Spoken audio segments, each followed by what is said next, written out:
بسم اللہ الرحمن الرحیم۔ منہج کارپوریشن جدہ برائے پروڈکشن و ڈسٹریبیوشن آپ حضرات کی خدمت میں قصص الانبیاء کا مبارک سلسلہ پیش کرنے کی سعادت حاصل کر رہا ہے۔ اب آپ اس مبارک سلسلے کا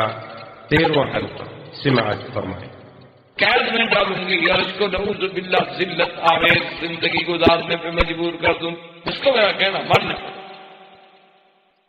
اب اگلی حضرت یوسف علیہ السلام کی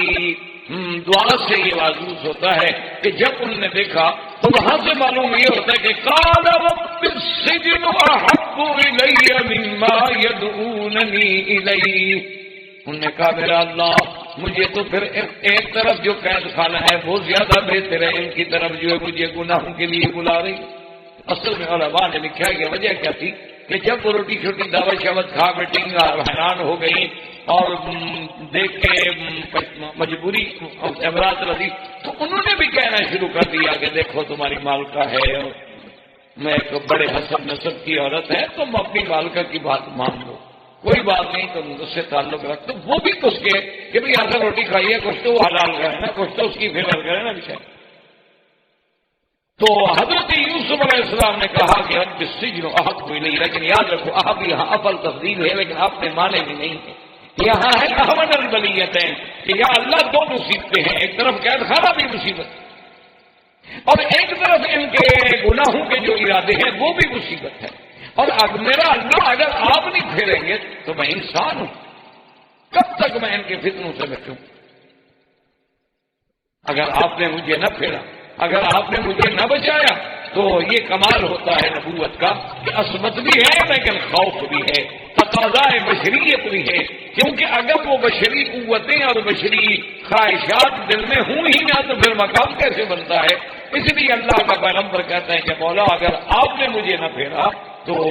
ہو سکتا ہے کہ میں بھی اس غلطی میں پڑ جاؤں اور اکن من الجاہلین، اور میں بھی جاہلوں میں سے ہو جاؤں، کیونکہ گناہ جب بھی آدمی کرتا ہے گناہ جہالت کی دلیل ہے، گناہ علم کی دلیل نہیں ہوتی۔ گناہ جب بھی ہوتا ہے تو جہالت، چاہے بندہ کتنا پڑھا لکھا کیوں نہ ہو، اس وقت گویا اس کا علم ختم ہو جاتا ہے، وہ جہالت کا مرتکب ہے۔ تو یہ ایک تفسیر مبارک ہے جو جمہور نے، علماء نے اور اکثر مفسرین نے یہ تفسیر فرمائی ہے، لیکن بعض علماء نے اس پہ ایک عجیب اشکال کیا ہے اس تفسیر پر۔ انہوں نے کہا کہ بھی یہ بات ہمیں سمجھ نہیں ہے، چونکہ قرآن یہ کہتا ہے کہ فَلَمَّا سَمِعَتْ بِالْمَكْرِهِنَّ،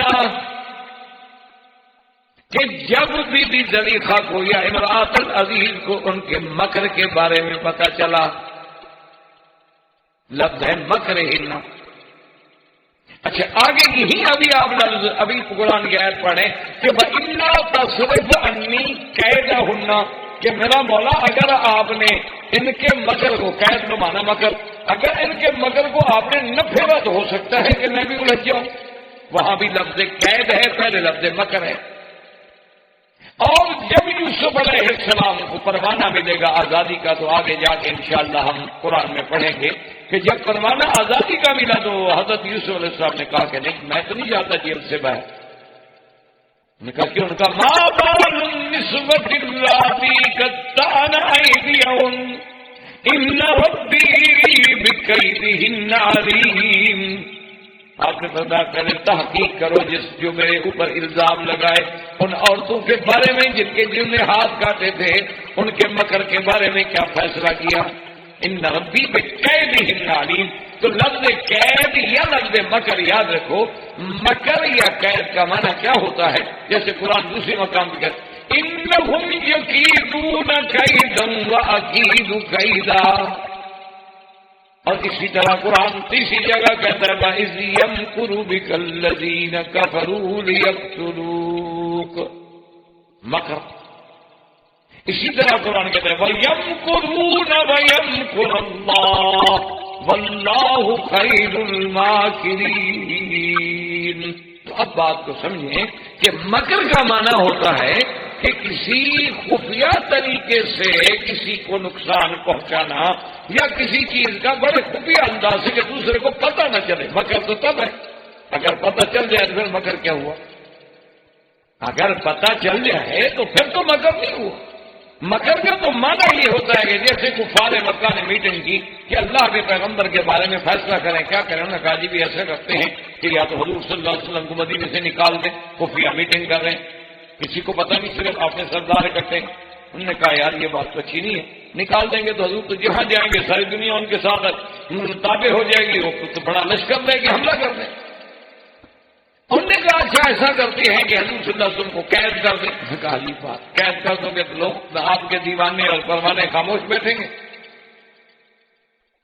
انہوں نے کہا اچھا قتل کر دیں. تو اب تجویز ہوئی تھی، سب کچھ خفیہ طریقے سے ہو رہا ہے. انہوں نے کہا ایسا کرو کہ ہر قبیلہ ایک نوجوان دے، مسلح ہو کے آ جائے، حضور صلی اللہ علیہ وسلم کے گھر پہ گھیرا ڈال لے، اور جب آپ تشریف لائیں گے بعد ہم حملہ کر دیں گے، حضور پاک شہید ہو جائیں گے. اور اگر بنو ہاشم نے مطالبہ بھی کیا تو 60 قبیلے سے لڑ تو سکتے نہیں، ہم کہیں گے ٹھیک ہے جی دیت لے لیں تو بتا لو. تو یہ ہوتا ہے مکر، کہ کسی کو خفیہ طریقے سے، کسی خاص خفیہ انداز سے کہ کسی دوسرے کو پتہ نہ چلے. جیسے کہ ایک صحابی رضی اللہ تعالی عنہ، حضور نے فرمایا کہ من یأتینی بخبر القوم، کون ہے جو جا کے دشمن کے لشکر سے خبر لے کے آئے، احوال لے کے آئے. صحابی آئے، انہوں نے کہا حضور میں لے آؤں گا لیکن مجھے اجازت دیں گے آپ؟ کس بات کی جائے؟ اس نے کہا حضور تو خبر ایسے تو نہیں آ سکتی نا، مجھے آپ کے بارے میں بھی کچھ باتیں کرنی پڑیں گی ایسی کہ جو وہ سمجھیں گے میں آپ کا مخالف ہوں. ہاں بھائی اگر کسی سے حال معلوم کرنا ہے تو اگر میں یہ کہوں گا کہ میں حضور صلی اللہ علیہ وسلم کا عاشق ہوں، وفادار ہوں، مجھے میرے ساتھ کون بات کرے گا؟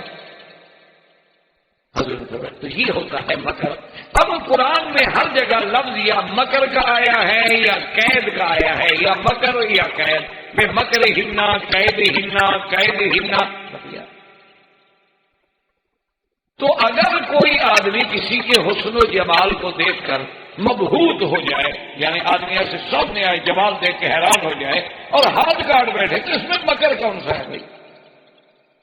یہ تو آپ یوں کہہ سکتے ہیں کہ بھی مدہوش ہو گئے، یوں آپ کہہ سکتے ہیں کہ جی وہ بے ہوش ہو گئے، یوں آپ کہہ سکتے ہیں کہ جی وہ اس کے جمال میں ایسے کھوئے، ایسے کھو گئے، انہوں نے پتہ نہیں لگا کہ وہ چھری اپنا سیب کاٹ رہی ہے یا ہاتھ کاٹ رہی ہے. تو وہ تو مکر نہیں ہوتا، وہ تو معذوری ہے، مجبوری ہے. یا جیسے کسی خطرناک چیز کو دیکھ کے فطری طور پہ آدمی ڈر جاتا ہے، تو اس میں کیا مکر ہے؟ موسیٰ علیہ السلام نے اپنے ہاتھ سے عصا ڈالا ہے، لیکن جب وہ سانپ بنا تو موسیٰ علیہ السلام بھاگ پڑے، ڈر گئے. فطرت انسانی ہے، بشیر تقاضا ہے کہ آخر سانپ کے آگے کون کھڑا رہے گا، وہ ڈر. اب جناب یہ ہے کہ بات کو سمجھیں، تو اس لیے بعض علماء نے اس تفسیر پہ ایک اشکال پیش کیا. انہوں نے کہا ہمیں یہ بات سمجھ نہیں آتی کہ آدمی کسی کے حسن کو دیکھ کے ہاتھ کاٹ ڈالے اور قرآن کہے کہ یہ مکر ہے. اور دوسری ان کی دلیل سنے، وہ یہ کہتے ہیں کہ جب ان عورتوں نے ہاتھ کاٹے تو سب نے کیا کہا تھا؟ فَقُلْنَا حَاشَ لِلَّهِ مَا هَٰذَا بَشَرًا إِنْ هَٰذَا إِلَّا مَلَكٌ كَرِيمٌ. سب نے کہا کہ اللہ کی پناہ، خدا کی پناہ، یہ انسان نہیں، یہ تو فرشتہ ہے، یہ انسان نہیں.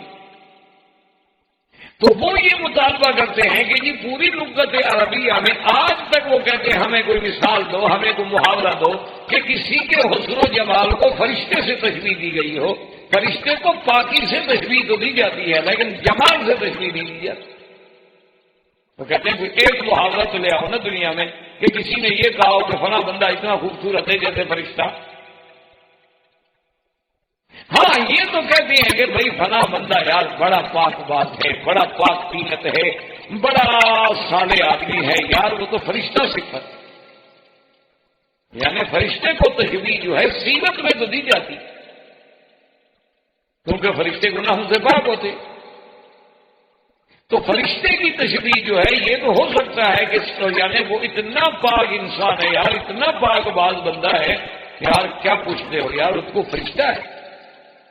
تو فرشتے کو تشبیہ جو ہے وہ کسی کی سیرت سے تو ہو سکتی ہے لیکن صورت سے تو کبھی نہیں ہو سکتی.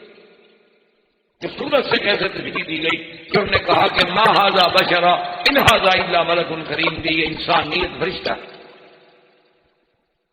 تو اس لیے یہ اشکال ہوا. انہوں نے کہا کہ بھی یہ چیزیں جو ہے، ایک تو ان کا یہ کہنا کہ ما ھذا بشرا ان ھذا الا ملک کریم، ایک یہ کہنا، اور ایک ان کا قرآن پاک میں بار بار جو لفظ مبارک آیا ہے فلما سمعت بمکرہن، اور آگے جا کے قرآن کہتا ہے کہ حضرت یوسف نے جب دعا مانگی کہ یا اللہ مہربانی کر الا تصرف عنی کیدہن، اور آگے قرآن جا کے کہتا ہے ما بال النسوۃ اللتی قطعن ایدیہن ان ربی بکیدہن علیم. تو ہر جگہ قید اور مکر کا لفظ ہے. یہ قید اور مکر کیا ہے کہ آدمی جمال دیکھ کے مبہوت ہو جائے. تو انہوں نے کہا کہ دراصل بات یہ ہے کہ فلما سمعت بمکرہن ارسلت الیہن، کہ جب امرأۃ العزیز کو ان کے مکر کے بارے میں پتہ لگا. کیا مانا؟ انہوں نے سنا کہ بعض عورتیں فلاں وزیر کی بیوی، فلاں بڑے آدمی کی بیوی، وہ آپس میں ملازموں نوکرانیوں کے ساتھ، کنیزاؤں کے ساتھ بیٹھتی ہیں تو کہتی ہیں عجیب بات ہے، یہ امرأۃ العزیز تو کچھ، یہ تو انتہائی بے عقل عورت ہے، اس کا تو عقل ہی کوئی نہیں، ایک غلام کو بھی نہیں پھنسا سکی. اس کے مقابلے میں ہوتی نا تو میں ایسے چٹکیوں میں یوسف علیہ السلام کو پھنسا دیں. یہ کوئی بات ہے کہ ایک نوجوان ہو اور جوانی ہو، جوش ہو، خون ہو، اور عورت کے مکر سے بچ جائے؟ یہ تو ذریعہ صحیح کچھ نہیں، یہ تو ہے ہی بالکل عقل سے فارغ عورت. ایک نوجوان کو نہیں پھنسا سکی، کمال ہے. ایسے تو ہم ایک منٹ میں پھنس لیں. اگر ہمارے پاس یوسف ہوتا دیکھتے کہ کیسے بچ کے جاتا ہے. تو یہ مکر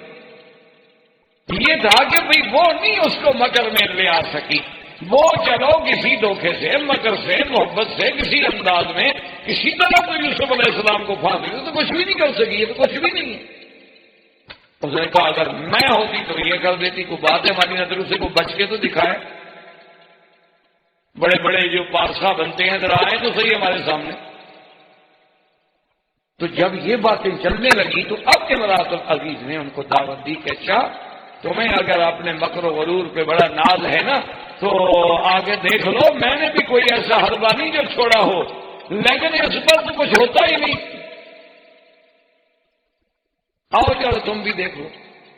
تو یہ بھی امرأۃ العزیز کا ایک مکر تھا. کیا مانا؟ کہ بظاہر تو دعوت دے رہی ہے، پارٹی کر رہی ہے، کھانے کھلا رہی ہے، بڑے اہتمام ہے، استقبال کر رہی ہے، اندر سے تو ذلیل کرنا چاہتی ہے ان کو.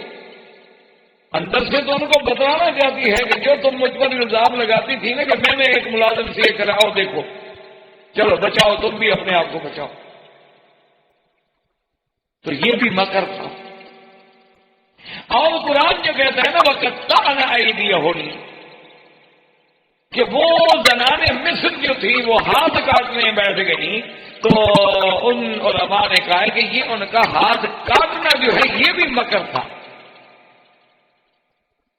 ہاتھ کاٹنا جو ہے یہ مدہوش نہیں ہو گئی تھی، یہ بھی مکر تھا. جیسے آپ نے دیکھا نا آج کل 14ویں صدی کے عاشق بھی محبوبہ کو خط لکھتے ہیں خون نکال کے.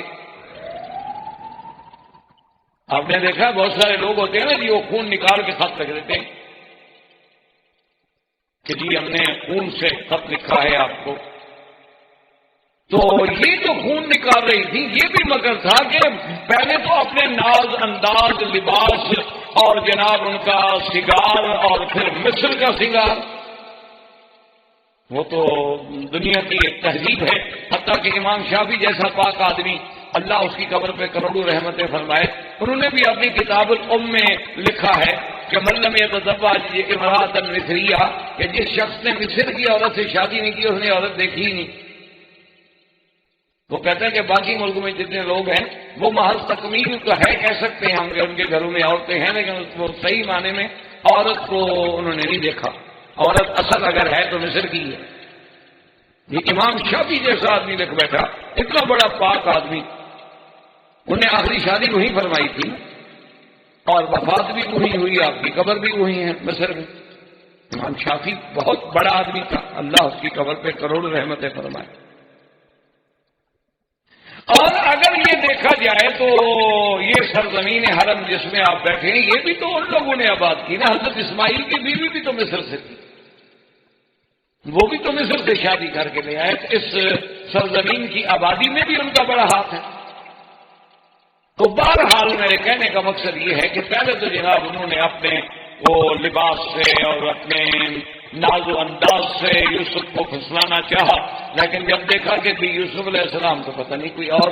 شخصیت ہے کہ اس کو نہ تو ہمارا حسن مروب کر رہا ہے نہ ہمارے نخرے اور ناز انداز مروب کر رہا ہے. انہوں نے کہا چلو آخری حربہ استعمال کرو. وقت تارا ایدیہم, انگلیوں پہ چھریاں پھیر دی. کہا یوسف اب بھی تم نے اگر ہماری طرف توجہ نہ کی نا ہم خودکشی کر دیں.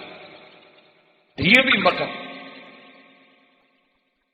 اور جب یہ سارا کچھ دیکھنے بعد بھی یوسف علیہ السلام کا اس سے مسئلہ ہو, نے کہا میرے لیے کل کے مرنے کے بجائے بھی مر جائے گا. تو اب چیخ پڑی کہ ما ھذا بشرا, یہ بندہ نہیں یہ فرشتہ. یہ اتنا پاک سیرت ہے کہ یہ تو کوئی فرشتہ زمین پہ اترا ہے, انسان ہے ہی. اگر یہ انسان ہوتا تو ہمارے داؤ سے بچ کے نہ جاتا, ہمارے اس مکر سے نہ. یہ آخری حربہ تھا کہ کوئی عورت دیکھے نا جی سب سے بڑا آدمی کتنا بڑا پڑھا لکھا فلاسفر کیوں نہ ہو جائے, عورت ذرا آنسو بہائے تو بس حضرت گئے. وہ اس کے آنسو کی مار نہیں کھا سکتا تو خون کی مار کہاں کھائے. بڑے سے بڑا آدمی جو ہے نا, بڑے سے بڑا دماغ, بڑے سے بڑا فلسفی, بڑے سے بڑا اسکالر, بڑے سے بڑا مفکر, بس تھوڑی دیر میں عورت نے رونا شروع کیا تو حضرت ختم. تو آدمی تو اس کے آنسو نہیں برداشت کر سکتا, وہ بھی جھوٹے. چل جائے کہ وہ اپنا خون نکال کے باہر ڈال دے تو وہ تو آخری حد تھی مکر کی. جب اس پر بھی اثر نہ ہوا تم نے کہا کہ ہاں ما ھذا بشرا, یہ انسان ہو ہی ان ھذا الا ملک کریم, باقی یہ کوئی فرشتہ, کیونکہ فرشتہ پاک ہوتا ہے, پاک سیرت ہوتا ہے. یہ بندہ اتنا پاک سیرت ہے اس پر تو ہمارا کوئی مکر بھی کارگر نہیں ہوا. اس لیے بعض علماء کرام نے اس کی یہ تفسیر بھی بیان فرمائی ہے, لیکن اکثر علماء مفسرین نے اسی پہلے قول کو ترجیح دیا ہے, اس لیے کہ وہ یہ کہتی ہیں کہ ایک تو روایات میں موجود ہے کہ اوتی شطر الحسن, اور ایک روایات میں یہ بھی موجود ہے کہ سیدہ عائشہ صدیقہ رضی اللہ تعالی عنہا فرماتی تھی کہ واللہ لو رأینا جمال محمد لقطعن قلوبہن. بی بی عائشہ فرماتی تھی کہ خدا کی قسم ہے کہ زنان مصر نے یوسف کا جمال دیکھا تھا کہ انگلیوں پہ چھریاں پھیرنے لگی. اللہ کی قسم اگر میرے محبوب محمد مدنی کا جمال دیکھتی تو وہ سیدھا دلوں پہ چھریاں پھیرتے. اس لیے علماء نے تو اسی تفسیر کو راجح قرار دیا ہے, لیکن بہرحال بعض علماء نے اس کال کے بعد یہ دوسری تفسیر بھی پیش کی ہے جو الفاظ قرآن کے ساتھ بہرحال یعنی ایک جوڑ اور ایک ربط رکھتی ہے اپنے. اب حضرت یوسف علیہ السلام نے جب اللہ سے دعا مانگی تو خدا کی قدرت ہے, اللہ نے آپ کی دعا منظور کی. اور ثم بدا لهم من بعد ما رأوا الآيات ليسجننه حتى حين. اب عزیز مصر نے سوچا کہ پہلے تو میرے گھر میں بات تھی, اب ہر گھر میں بات پہنچ گئی. پارٹی میں جو عورتیں آئیں تو ہاتھ کٹوا کے گئی ہوئی ہیں تو سب دیکھ رہے ہیں کیا ہوا جی کیا ہوا. اس نے کہا کہ یہ مسئلہ پھیلتا چلا جا رہا ہے, اگر بہرحال وزیر تھا اس کا ایک بڑا مقام تھا, اور پھر اس کے گھر میں بادشاہ وقت کی بہن تھی. اس نے کہا ایسا کرتے ہیں کہ یوسف علیہ السلام کو جیل میں ہی دیں. جب یہ جیل میں چلے جائیں گے تو کچھ عرصہ گزرے گا تو خدا کی قدرت ہے کہ آدمی خود بخود اس قصے کو بھول جاتا ہے. جب واقعہ گزرے گا تو زخم بھر جائیں گے, بات رہ جائے گی تو قصہ مک جائے گا, اور اس کے بعد جو ہے جیسے بھی ہوگا پھر آزادی مل جائے. لیکن وہ بڑے آدمی تو پھر ایسے ہوتے ہیں نا جی, آپ کو تو جیل میں بھیج دیا پھر بھول گئے. بڑے لوگ تو پھر ایسے ہوتے ہیں. اب حضرت یوسف علیہ السلام جب جیل میں گئے اور تکلیفیں ہوئی تو پھر اللہ سے درخواست کی کہ مولا میں تو مصیبت میں. اللہ نے فرمایا کہ جبرائیل یوسف علیہ السلام سے کہو کہ آپ ہی نے تو کہا تھا کہ احب رب السجن واحب الیہ, مجھے قید خانہ زیادہ محبوب ہے. کی بات سے تم نے خود ہی چنا تھا قید خانہ تو برداشت کرو.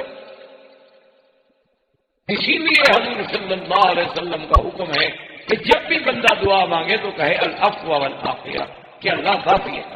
اللہ عافیت عطا فرما۔ یہ نہ کہے کہ اللہ میاں اچھا بڑی مصیبت سے بچا لے، کوئی چھوٹی دے دے، ابھی نہ۔ اور اسی طرح ایک حدیث مبارک میں ہے کہ حضور پاک نے دیکھا کہ ایک آدمی دعا مانگ رہا ہے کہ اللہ مجھے صبر کی توفیق عطا فرما، اللہ مجھے صبر کی توفیق عطا فرما۔ آپ نے بلایا، آپ نے کہا خدا کے بندے صبر تو ہوتا ہی مصیبت پر ہے نا، پہلے مصیبت آئے گی تو صبر کرو گے نا، کیا مانگ رہے ہو اللہ سے؟ کیا مانگ رہے؟ ایک ہے کہ مصیبت آ گئی تو اب صبر مانگو اور صبر کرو بھی، ایک ہے کہ خود آدمی کہے کہ جی مجھے اللہ صبر کی توفیق عطا فرما اور صبر کی توفیق عطا فرما۔ اس کا مطلب ہے کہ تم مصیبت مانگ رہے ہو، اللہ سے جب بھی مانگو العفو والعافیہ، اللہ سے معافی مانگو اور عافیت مانگو، کیونکہ اللہ تبارک و تعالیٰ کسی بندے کو کسی ابتلا میں نہ ڈالے۔ کوئی چھوٹی سی بات بھی ہو تو انسان بڑا ضعیف ہے، بڑا عاجز ہے، وہ برداشت نہیں کرتا، اس لیے ہمیشہ العفو والعافیہ مانگو۔ اور اسی سے قرآن پاک کے ان واقعات کی روشنی میں علماء نے فرمایا کہ دیکھ لو کہ 4000 سال پہلے ان کی تمدن و تہذیب کا یہ عالم ہے کہ پہلے تو جناب سارے بڑے بڑے لوگوں کی بیویاں بن سنور کے آ رہی ہیں یوسف کو دیکھنے کے لیے، پھر یوسف کو الجھانے کے لیے ہاتھ کاٹ رہی ہیں، اور پھر خود عزیز مصر کی بیوی اعتراف کر رہی ہے کہ میں نے پھسلانے کی کوشش کی ہے، وہ تو گناہوں سے بچا ہوا تو بچ گیا، اس نے تو کوئی ارادہ نہیں کیا۔ ان سب کے بعد جیل میں حضرت یوسف کو بھیجا جا رہا ہے، جیل میں حضرت یوسف علیہ السلام کو بھیجے جا رہے ہیں، اور یہی آج ہو رہا ہے۔ وہی تہذیب جاہلیت، وہی جاہلیت اولا جو تھی وہ آج بھی ہمارے ہاں رائج ہے۔ آج بھی اللہ تبارک و تعالیٰ معاف کرے، جیل میں وہی جاتا ہے جو بیچارہ مظلوم ہے، غریب ہے، جس کے کوئی آدمی ساتھ دینے والا نہیں، جو قانون کو ہاتھ میں نہیں دے سکتا۔ جیسے کہ کسی نے کہا کہ قانون تو ایک مکڑی کا جالا ہے، طاقتور اس کو توڑ ڈالتا ہے اور کمزور اس میں الجھ جاتا ہے۔ تو اس وقت کی تہذیب کا یہ عالم تھا۔ یوسف علیہ السلام جب جیل میں پہنچ گئے، اللہ کی شان دیکھیں کہ جب یوسف علیہ السلام کو جیل میں بھیجا گیا تو اسی دنوں میں بالکل عین انہی دنوں میں 2 آدمی اور بھی جیل خانے میں بھیجے گئے۔ جیسے یہ شاہی محل سے گئے تھے وہ بھی شاہی محل سے آئے۔ ایک جو تھا وہ تو تھا ساقی بادشاہ کا، یعنی وہ ان کے بار کا انچارج تھا، پلانے والا، اور ایک جو تھا وہ ان کے کچن کا انچارج تھا، مطبخ کا انچارج تھا۔ یہ دونوں آدمی تھے۔ اصل میں ان دونوں کو دشمنوں نے خرید کیا تھا کہ کسی طرح بادشاہ کو زہر دیا جائے، بادشاہ کو کسی طرح زہر دیا جائے کہ اتنا عرصہ ہو گیا بادشاہ ہے، اور اس کے بعد مخالفین نے فیصلہ کیا، انہوں نے ان 2 آدمیوں کو خریدا، ایک ساقی کو خریدا اور ایک مطبخ کے انچارج کو خریدا کہ یا تو خوراک میں بھی زہر ڈال دو، اور اگر وہاں سے بچ جائے تو پھر پینے پلانے میں بھی زہر ڈال دو، جان چھپے۔ سابقہ کتابوں میں یہ بات ملتی ہے کہ پہلے تو وہ دونوں راضی ہو گئے کہ ہمیں اتنے پیسے دے دو، ہم بادشاہ کو مار دیں گے۔ بعد میں وہ ساقی جو تھا نا وہ مخلص، اس نے کہا اس سے کہ بھائی میں نہیں سازش میں شریک ہوتا، اتنا میں رعایت کرتا ہوں کہ بادشاہ کو میں بتاؤں گا نہیں تمہاری سازش، لیکن میں شریک نہیں ہوتا، نہ تو میں اپنے اس پینے میں ملاؤں گا، اس کے مشروبات میں ملاؤں گا کوئی چیز، اور نہ میں اس مسئلے میں شریک۔ اور کہا ٹھیک ہے یار تم بزدل ہو گیا تو ہو جاؤ، میں نے تو فیصلہ کر دیا، میں تو کروں۔ لیکن کہتے ہیں کہ اس ساقی نے بادشاہ کو کہہ دیا کہ جناب اس طرح سازش ہو چکی ہے اور کھانا میں ہے، مسموم ہے، اس میں زہر۔ اب بادشاہ کے سامنے جب کھانا لگ گیا تو بادشاہ تھا آخر وہ، اور جناب وہ ساتھی بھی آ گیا پانی کے لیے پلانے کے لیے، اور مطبخ کا انچارج جو ہے وہ کھانا لگوا رہا ہے۔ تو بادشاہ نے حکم دیا کہ ایسا کرو، مطبخ کے انچارج سے کہا کہ بیٹھ جاؤ دسترخوان پہ، اور یہ جو کھانا لگا ہے تھوڑا تھوڑا پہلے تم کھاؤ، اور ساقی سے کہا کہ جو تم نے پانی اٹھائے ہوئے ہیں ان میں سے تھوڑا تھوڑا تم پیو، سے تو پی لیا، اس کو تو پتا تھا کہ میں نے کچھ نہیں ملایا، لیکن جب اس سے کہا کہ تم تھوڑا تھوڑا کھاؤ تو اس کو تو پتا ہے کہ اس میں تو اتنا بڑا خطرناک زہر میں نے ملایا ہوا ہے، شاید میں تو گیا۔ انہوں نے کہا میں نہیں کھاتا، تو کیوں کھاؤ۔ اب بادشاہ کے سامنے جب کھانا لگ گیا تو بادشاہ تھا آخر وہ، اور جناب وہ ساتھی بھی آ گیا پانی کے لیے پلانے کے لیے، اور مطبخ کا انچارج جو ہے وہ کھانا لگوا رہا ہے۔ تو بادشاہ نے حکم دیا کہ ایسا کرو، مطبخ کے انچارج سے کہا کہ بیٹھ جاؤ دسترخوان پہ، اور یہ جو کھانا لگا ہے تھوڑا تھوڑا پہلے تم کھاؤ، اور ساقی سے کہا کہ جو تم نے پانی اٹھائے ہوئے ہیں ان میں سے تھوڑا تھوڑا تم پیو، سے تو پتا تھا کہ میں نے کچھ نہیں ملایا، لیکن جب اس سے کہا کہ تم تھوڑا تھوڑا کھاؤ تو اس کو تو پتا ہے کہ اس میں تو اتنا بڑا خطرناک زہر میں نے ملایا ہوا ہے، شاید میں تو گیا۔ انہوں نے کہا میں نہیں کھاتا، تو کیوں؟ تو آخر وہ جانوروں کو ڈالا گیا، وہ مر گئے، تو اس کی سازش پکڑی گئی، لیکن بادشاہ نے دونوں کو جیل بھیج دیا۔ بعض علماء کہتے ہیں کہ بھائی زیادتی کے طور پہ، بعض علماء یہ کہتے ہیں کہ ٹھیک ہے چلو ساقی اتنے عرصے تک تو سازش میں شریک رہا نا، یہ آخری وقت میں ہو سکتا ہے بزدل بن گیا۔ کبھی آدمی اپنی بزدلی کی وجہ سے بھی گناہوں سے رک جاتا ہے۔ وہ ایک اخبار میں ایک لطیفہ یا پتہ نہیں واقعہ تھا، حقیقت تھی یا لطیفہ تھا، بہرحال اللہ عالم، کہ ایک آئی جی کے سامنے، ڈی آئی جی صاحب کے سامنے کچھ اے ایس آئی پولیس کے پیش ہوئے، انہیں ترقی دینی تھی، اے ایس آئی کو ایس آئی بنانا تھا، تو پیش ہوئے تو ایک اے ایس آئی پیش ہوئے تو انہوں نے کہا کہ اچھا بھائی آپ ترقی مانگتے ہیں، کیوں مانگتے؟ آپ کہتے ہیں کہ آپ نے لکھا دی ہے کہ مجھے ترقی دی جائے، کیوں؟ اس نے کہا سر میں اس لیے ترقی مانگتا ہوں کہ اتنی میری سروس ہے، میرا ریکارڈ دیکھ لیں، آج تک میری کوئی شکایت نہیں، میں نے کبھی کسی کو شکایت کا موقع نہیں دیا، میں نے کبھی رشوت نہیں کھائی، ایک پیسہ حرام نہیں کھایا، میں نے کبھی ڈسپلن نہیں توڑا، اور بالکل پولیس رولز کے مطابق میں نے ڈپٹی کی ہے، تو اب مجھے ترقی نہیں دیں گے تو کس کو ترقی دیں گے؟ میں حقدار ہوں۔ تو ڈی آئی جی صاحب نے بڑے غور سے دیکھا، اس نے کہا دو باتیں، ایک بات یہ ہے کہ معلوم یہ ہوتا ہے کہ تم بے غیرت ہو، اور دوسری بات یہ ہے کہ تم بزدل۔ اس نے کہا وہ کیسے؟ اس نے کہا یہ کیسے ہو سکتا ہے کہ دنیا کے سارے افسر جو ہیں تم پر راضی رہیں، تمہارے خلاف کسی نے بھی شکایت نہیں لکھی، جو بھی افسر ہے اس نے لکھا ہے کہ بڑے اچھے مارکس دیے ہیں کہ بڑا اچھا ہے، بڑا اچھا ہے، بڑا اچھا ہے، تو معلوم یہ ہوتا ہے کہ تم کو بغیرت قسم کے آدمی اپنے افسران کو بھی عورتیں شورتیں سپلائی کرتے ہوگے، اس لیے وہ خوش رہتے ہیں، ہمیشہ تمہیں اچھے مارک دیتے رہے۔ یہ کیسے ہو سکتا ہے کہ کوئی بندہ بھی کسی سے ناراض نہ ہو؟ انسان ہے، اس سے اگر 10 افسر گزرے ہیں کوئی تو بگڑ جاتا ہے نا۔ اور دوسری بات میں نے کہا بزدل ہو، تم نے رشوت اس لیے نہیں کھائی کہ شریف آدمی ہو، گناہ سمجھتے ہو، تم اس زہر کو ہضم کرنے کی طاقت نہیں رکھتے، رشوت کھانے کے لیے تو بہادر آدمی چاہیے نا جو اس کو ہضم کر سکے، تم کمزور بندے ہو، ڈر کے مارے تم نے نہیں کھائی، اس لیے تمہیں ترقی کے بجائے میں ہیڈ کانسٹیبل بناتا ہوں، ریولٹ کرتا ہوں۔ اور کہا پولیس میں رہنے کے بعد ایسا آدمی میں نے زندگی میں پہلا دیکھا ہے کہ جس کے کریکٹر رول میں کوئی نوٹ بھی نہ ہو، یہ کوئی بات ہے؟ یہ کیسے ہو سکتا؟ کیونکہ یہ رشوت جو ہے زہر ہے، اس کو ہضم کرنا آسان تھوڑا ہوتا ہے، اس کے لیے بھی بڑے بڑے حوصلوں کی ضرورت ہے۔ تو اس لیے علماء نے لکھا ہے کہ ان سارے حالات کے باوجود بادشاہ نے ان دونوں کو جیل میں بھیج دیا کہ بھی کچھ ہو جائے، اب تم کمزور پڑ گئے، تم نے ایک راز کھول دیا، پہلے تم شریک کیوں ہوئے؟ تو بہرحال دونوں جیل میں چلے گئے۔ اب جب جناب دونوں جیل میں آئے حضرت یوسف علیہ السلام کی خدمت میں، تو انہوں نے کہا کہ حضرت یوسف، آپ نے دیکھا نا جی، اچھا علماء کہتے ہیں یہ حضرت یوسف کے پاس کیوں آئے؟ تو اس کی ایک وجہ تو علماء نے یہ بیان کی ہے، یہ ایک ہی سیل تھا نا جی، تھے تو شاہی خاندان سے قیدی بن کے آنے والے، تو ان کو ایک ہی جگہ رکھا گیا، باہر کے ایک ہو تو آپس میں ملیں گے اور کہا جائے۔ اور بعض علماء نے یہ لکھا کہ یوسف علیہ السلام کا جمال، یوسف علیہ السلام کا حسن، یوسف علیہ السلام کی سیرت و کردار، اور جیل میں آ کر بھی عبادت اور اللہ کے ساتھ لگاؤ، اللہ کا ذکر، اور کسی کے ساتھ بھی برائی نہ کرنا، ہر بندے کی خبر گیری کرنا، کوئی بیمار ہے عیادت فرما رہے ہیں، کوئی رو رہا ہے تسلی دے رہے ہیں، ہمدردی کر رہے ہیں اس کے ساتھ یہ چیز جو تھی اس نے ان کو مجبور کیا کہ وہ یوسف علیہ السلام کے گرویدہ ہو گئے،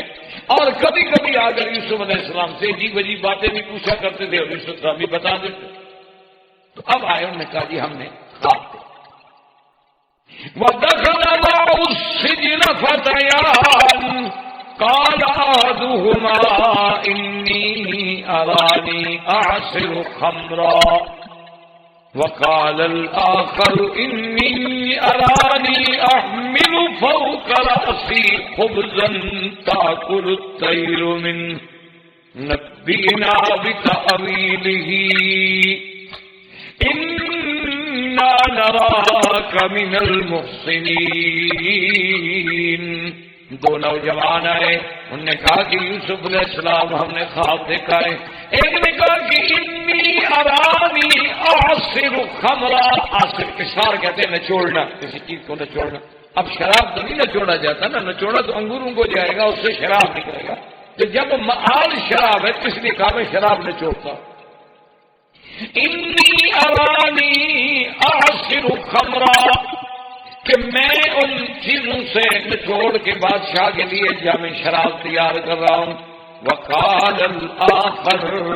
اور دوسرے نے کہا انی ارانی احمل فوق راسی خبزا، کہ میں نے سر پہ روٹی اٹھائی ہوئی ہے، کھانا لگایا ہوا ہے، اور تاکل الطیر منہ، پرندے جو ہیں وہ اڑ اڑ کے اس کھانے کو کھا رہے ہیں. نبئنا بتاویلہ انا نراک من المحسنین، کہ یوسف علیہ السلام آپ مہربانی کر کے ہم دونوں کے خواب کی تعبیر بتلائیں. اچھا، اس میں بھی علماء کے دو قول ہیں. بعض علماء تو یہ فرماتے ہیں انہوں نے خواب شاب دیکھا ہی نہیں تھا، ایسے بات بنائی. یوسف علیہ السلام کا امتحان تو تھا. اور بعض علماء کہتے ہیں کہ نہیں، انہوں نے خواب دیکھا. اب حضرت یوسف علیہ السلام نے فرمایا، انہوں نے کہا کہ ٹھیک ہے، بڑی اچھی بات ہے. قال لا يأتيكما طعام ترزقانه إلا نبأتكما بتأويله قبل أن يأتيكما ذلكما مما علمني ربي إني تركت ملة قوم لا يؤمنون بالله وهم بالآخرة هم كافرون واتبعت ملة آبائي إبراهيم وإسحاق ويعقوب ما كان لنا أن نشرك بالله من شيء ذلك من فضل الله علينا وعلى الناس ولكن أكثر الناس لا يشكرون. یا صاحب السجن أأرباب متفرقون خیر ام اللہ الواحد القہار. اب دیکھیں شان پیغمبری کہ موقع ملا تو فوراً اپنی توحید کی دعوت دیا کہ اب یہ بندے آئے ہوئے ہیں، خواب دیکھ کے تعبیر لینا چاہتے ہیں. مجھے موقع مل گیا. انہوں نے کہا دیکھو پہلے بھی تو میں تم کو تمہارے کام آنے سے پہلے بتلا دیا کرتا تھا کہ کیا آئے گا، کیا ہوگا، کیا ملے گا، کیا ساری چیزیں. اللہ نے مجھے یہ علم عطا فرمایا ہے اور میں نے وہ ملت ہی چھوڑ دی، وہ قوم چھوڑ دی، وہ جماعت چھوڑ دی ان کا اللہ کی توحید پہ ایمان نہیں. اور میں بھی ابراہیم، اسحاق اور یعقوب کی پیروی کرنے والا آدمی ہوں. اور ان سب کا دین کیا تھا؟ ما کان لنا ان نشرک باللہ. اور پھر اس کے بعد دیکھیں جناب کتنے پیار سے اللہ کا پیغمبر تبلیغ. یاد رکھیں کہ دعوت دینا جو ہے، کسی کو دین کی دعوت دو تو اس کا بھی اسلوب ہے. ادعو الی سبیل ربک بالحکمت والموعظۃ الحسنہ، کہ بڑی حکمت کے ساتھ، دانائی کے ساتھ، موعظہ حسنہ کے ساتھ کسی کو بلائیں. اگر آپ کسی کو فوراً سختی سے کہیں گے، ڈانٹیں گے تو بات کون سنے گا؟ آج کے دور میں تو بچہ اولاد بات نہیں سنتی تو کوئی دوسرا کیا. دیکھیں کتنا پیارا خطاب کہ یا صاحب السجن، اے میرے قید خانے کے ساتھی، ارباب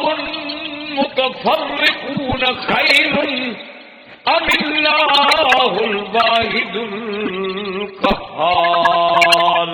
اچھا تم یہ مجھے بتاؤ کہ ڈھیر سارے رب بنا لینے، یہ بھی رب، یہ بھی رب، یہ بھی رب، یہ بھی دیوی، یہ بھی دیوتا، یہ بھی دیوتا، ہر شہر میں دیوی الگ ہے، دیوتے الگ ہے. یہ اتنے سارے خدا بنا لینے، اتنے سارے رب بنا لینے، بہتر ہے کہ ایک کو رب ماننا بہتر ہے کہ عقل کا. یہ کیا بات ہوئی کہ ہر گلی میں رب؟ یہ کیا بات ہوئی کہ ہر شہر میں رب کھڑا ہے، دیوی کھڑی ہے، دیوتا کھڑا کہ ایک خدا. اور یا فرمایا کہ یہاں یہ بھی یاد رکھو کہ جن کو تم نے رب بنایا ہوا ہے، ما تعبدون من دونہ الا اسماء سمیتموها انتم وآباؤکم ما انزل اللہ بها من سلطان ان الحکم الا للہ امر اللہ تعبدوا الا ایاہ ذالک الدین القیم ولکن اکثر الناس لا یعلمون. اور فرمایا کہ جن کو تم نے خدا بنایا ہوا ہے یہ تو تم نے نام رکھے ہوئے ہیں، کسی کا نام لات ہے، منات ہے، عزا ہے، حبل ہے، کسی کو داتا کہتے ہو، کسی کو مشکل کشا، کسی کو حاجت روا، کسی کو غریب نواز، کسی کو دینے والا، کسی کو لینے والا، کسی کو انداتا، یہ سب تم نے نام رکھے ہوئے ہیں، اللہ نے تو حکم نہیں دیا۔ اللہ نے فرمایا کہ ان کو تم کہو داتا کو، اللہ نے تمہیں حکم دیا ایک مشکل کشا بولا، سب تمہارے رکھے ہوئے نام ہیں، جیسے پہلے بت پرستوں نے نام رکھے تھے، آج بھی اللہ کو چھوڑ کے غیروں کی عبادت کرنے والوں نے بھی نام بنائے ہوئے کہ جی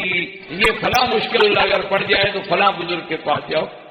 یہ فلاں مصیبت پڑ جائے تو پھر فلاں کے پاس جاؤ، یعنی واقعی بزرگوں نے بھی آگے باقاعدہ جیسے آپ ڈاکٹروں نے تقسیم کیا ہوا ہے نا کہ یہ گلے کا ڈاکٹر ہے، پیٹ کا، پینوں نے بھی تقسیم کی، ان کے بھی ماشاءاللہ مختلف کام ہوتے ہیں۔ عورت بیمار ہو تو پھر فلاں پیر کے پاس جاؤ، اور جانور بیمار ہو تو پھر فلاں پیر کے پاس لے جاؤ، اور بعض پیر تو ماشاءاللہ سانپوں کے بھی پیر ہیں، آپ انڈیا میں جا رہے ہیں وہاں سانپ کٹھے ہوتے ہیں۔ انا للہ و انا الیہ راجعون، اللہ ہدایت دے، اب تو دعا کر سکتے ہیں اور تمہارے پلے میں کچھ تو ساری آپ نے دعوت کی، توحید کا سبق دیا، سبق دینے کے بعد پھر ان کو خال کرتا ہے کہ یا صاحب السجن اما احدکما فیسقی ربہ خمرا وَأَمَّا الْآخَرُ فَيُسْلَبُ فَتَأْكُلُ الطَّيْرُ مِنْ رَأْسِهِ۔ اب پیغمبر کی شان دیکھو کہ نام نہیں لیا، بات فرمائی، کہنے کہ ہاں تم دونوں میں سے ایک آدمی جو ہے نا وہ تو پھر اپنے عہدے پہ واپس بحال ہو جائے گا، اور وہ تو اپنے بادشاہ کو جا کے پھر وہ شراب بھی پلائے گا اور سب ٹھیک ہو جائے گا، باقی رہ گیا نا دوسرا جو ہے عمل آخر، یہ نہیں کہ تم کیوں کسی کو کیا تکلیف پہنچا، بات کرنے کا بھی تو اندازہ ہو۔ وہ اپن آخر ہو، وہ اور جو ہے نا فیسلب، اس کو پھانسی دی جائے، اس کو پھانسی فَتَأْكُلُ الطَّيْرُ مِنْ رَأْسِهِ، اور جب وہ مر جائے گا پھینک دیں گے تو اس کے دماغ کو، اس کے سر کو، بھیجے کو جو ہے پرندے آ کے چھیڑیں گے اور کھائیں گے، اس کے لیے پھانسی ہے، اور ایک جو ہے وہ چلا جائے گا۔ اچھا بعض علماء کہتے ہیں نا کہ جب آپ نے یہ تعبیر سنائی نا تو وہ جس نے کہا تھا نا کہ میں نے دیکھا ہے کہ کھانا ہے میرے سر پہ اور روٹی ہے اور پردے، اور انہوں نے کہا جی میں نے تو خواب دیکھا ہی نہیں تھا، آپ نے تو جھوٹ بولا تھا حضرت، آپ تعبیر دے رہے ہیں۔ تو اب اللہ کے پیغمبر نے فرمایا قضی الامر الذی فیہ تستفتیان، آپ نے فرمایا جھوٹ بولا یہ سچ کا، اللہ کی تقدیر کا فیصلہ ہو گیا جو تم نے پوچھا۔ نبی کے ساتھ اگر جھوٹ بولتے ہو پھر بھی تمہاری جھوٹ کی سزا یہ ہے کہ فیصلہ جو میں نے تعبیر کی ہے یہ ہے، اور اگر تم نے باقی خواب دیکھا ہے تو پھر جو تعبیر ہو گئی وہ واقع ہو جائے گی، بات ختم ہو جائے گی۔ اس لیے آپ نے ہمیں خود ہی اب تو اللہ کی تقدیر کا بھی فیصلہ ہو، جو تم نے پوچھا تھا اور میں نے بتایا ہے وہ فیصلہ ہو۔ اور یہ سارا کچھ کرنے کے بعد وَقَالَ لِلَّذِي ظَنَّ أَنَّهُ نَاجٍ مِّنْهُ اذْكُرْنِي عِندَ رَبِّكَ فَأَنسَاهُ الشَّيْطَانُ ذِكْرَ رَبِّهِ فَلَبِثَ فِي السِّجْنِ بِضْعَ سِنِينَ۔ اور جن کے بارے میں آپ نے خواب میں تعبیر میں یہ بتایا تھا کہ تم اپنے عہدے پہ بحال ہو جاؤ گے، آپ نے فرمایا دیکھو تم اپنے عہدے پہ جا رہے ہو، کم از کم اب تم نے جا کے پھر ساتھی گری کرنی ہے، اور بادشاہ کی محفل میں جا کے تم نے پلانا ہے، تمہارا قرب تو حاصل ہو گیا، برات بھی تمہاری ہو گئی، اور بادشاہ خود تمہیں اسی وظیفے پہ بلا رہے ہیں، تو اب ایک میرا کام بھی کرنا کہ کم از کم بادشاہ سے یہ تو کہنا کہ تمہارے ملک میں یہی انصاف ہے کہ جنہوں نے چھیڑا، جنہوں نے مکر کیا، جنہوں نے بہلایا پھسلایا وہ تو گھروں میں عیش کرے، اور جو گناہوں سے بچا، جنہوں نے تمہارے شاہی حرم کی عزت کی حفاظت کی، اس کو بے گناہ جیل میں ڈال دیا، کوئی عقل کی بات؟ تو کم از کم ان کو اپنے اس زمانے میں ایک بات یاد رکھیں، ویسے بھی رب کا معنی جو بطور لغت کے ہوتا ہے پالنے والا، تو اس وقت اس کا اطلاق جو ہے کسی سردار پہ، بادشاہ پہ، عام لوگوں پہ بھی ہوتا تھا، جیسے اب بھی مثلا کبھی کبھی محاورات میں آتا ہے کبھی یہ عورت کیا کام کرتی ہے تو آگے لکھتے ہیں رب بطل بھائی،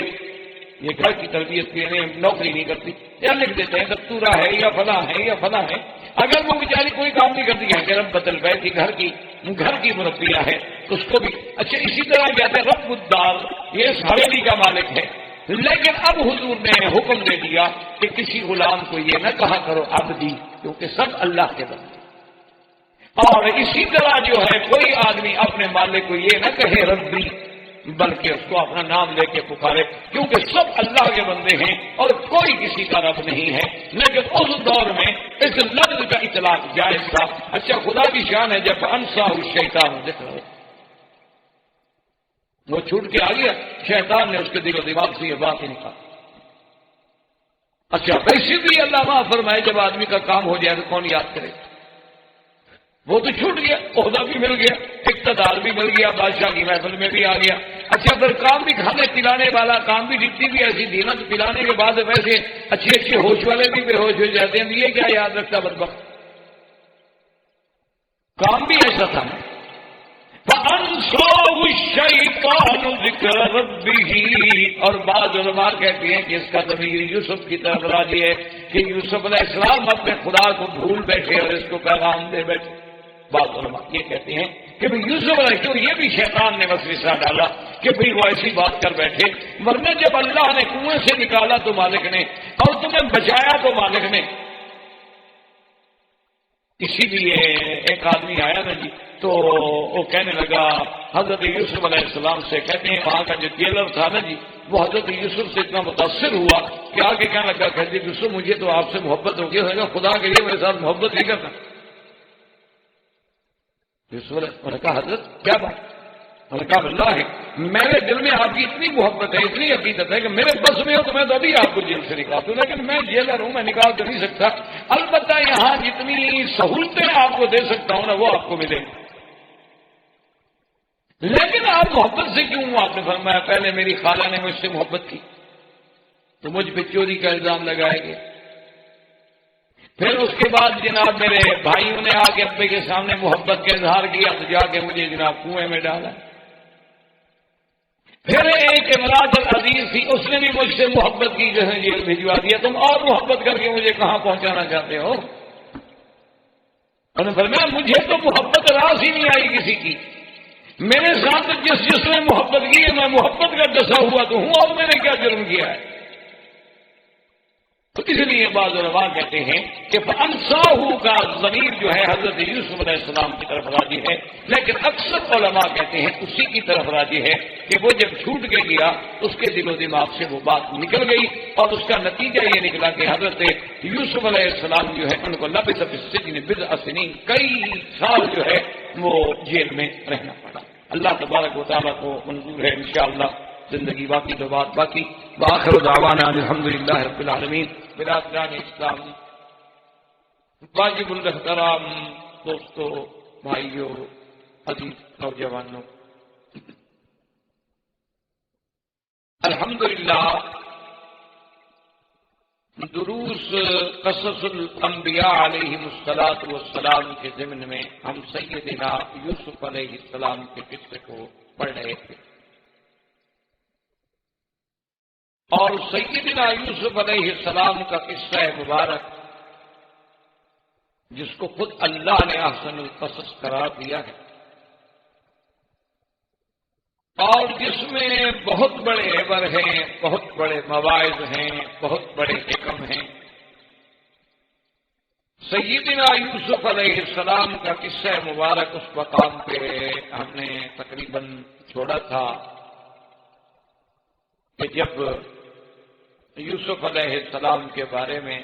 زنان مصر نے مختلف باتیں کی تو ان کو عزیز مصر کی بیوی نے دعوت پہ بلایا، اور پھر یوسف علیہ السلام کو جب انہوں نے دیکھا تو اپنے ہاتھ کاٹ گئے۔ تو اب امراۃ العزیز کو ایک بات کہنے کا موقع ملا کہ یہ وہی شخص ہے جس کے بارے میں تم مجھے اپنے گھروں میں محفلوں میں بدنام کرتی ہو کہ میں ایک غلام کے حسن کا شکار ہو چکی ہوں، تم نے کیا کیا؟ بہرحال میں نے کوشش کی لیکن اس نے میری بات نہیں مانی، اور اگر یہ اسی بات پہ اڑا رہا تو پھر اس کو سزا بھگتنی ہوگی کہ وہ صاحب اقتدار تھی عزیز کی بیوی۔ اب زنان مصر نے ہر قسم کے پھر ہتھ کنڈے استعمال کیے یوسف علیہ السلام کو پھسلانے کے لیے۔ تو یوسف علیہ السلام نے اللہ سے دعا مانگی کہ یا اللہ مجھے مہربانی فرما کہ ان کے اس ظلم سے بچا لے، یہ جس طرف مجھے بلانا چاہ رہی ہیں اس سے تو پھر وہ جیل جانا بہتر، عورتوں کے قید سے، عورتوں کے جال میں پھنسنے سے تو پھر وہ جیل کی جو زندگی ہے وہ بہتر۔ اور ساتھ یہ شان پیغمبر ہے، حالانکہ اللہ کے نبی معصوم ہوتے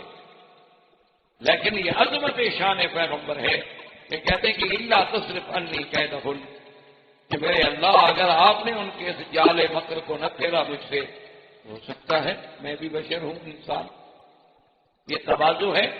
اور مقام بشریت کا تقاضا۔ اللہ تبارک و تعالیٰ نے سیدنا یوسف علیہ السلام کی دعا سن لی،